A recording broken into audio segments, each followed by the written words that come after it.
Jim était un policier, tout ce qu'il y a de plus régulier. Il n'a jamais eu de problème, mais un soir, il est impliqué dans une tuerie. Il tire sur un suspect armé et le gars meurt sur le coup. En quelques heures, la nouvelle se répand dans toute la ville. Bien plus tard, il y aura une enquête et on découvrira que c'était de la légitime défense. On va récupérer la vidéo d'un témoin qui a filmé la scène et on verra le suspect pointer son arme.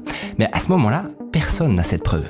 Du coup, la situation dégénère. Les médias parlent de bavures policières et des flots de manifestants envahissent les rues. Tous réclament l'identité du tueur, mais la police refuse de donner un nom. Alors, des doxeurs vont partir en chasse. Ils commencent par dresser une liste de tous les policiers de la ville. Pour ça, rien de plus simple aux US, ils ont qu'à récupérer les bulletins de salaire sur une base de données publique. Ensuite, ils vont essayer de savoir qui était de service cette nuit-là. Ils vont sur Facebook et Insta et écartent un à un tous ceux qui ont posté une photo de famille au moment de l'incident. À la fin, ils se retrouvent avec plus qu'une dizaine de noms. Alors, ils appellent le commissariat et ils demandent à parler aux différentes personnes de leur liste.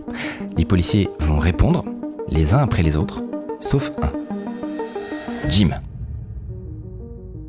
Il est débusqué. Et c'est au moment où son nom est sur toutes les lèvres que Jim réalise qu'il a toute sa vie en ligne. Son numéro, le nom de ses enfants et surtout son adresse. En un instant, une armée de militants afflue autour de sa maison. On leur crie des menaces de mort et on leur lance des projectiles. Ils sont complètement cernés, mais pour les sortir, Baseli va avoir une idée géniale, leur envoyer une fausse ambulance. Le véhicule se fraye un chemin, sirène hurlante, exfiltre Jim et sa famille et ils ne mettront plus jamais les pieds chez eux.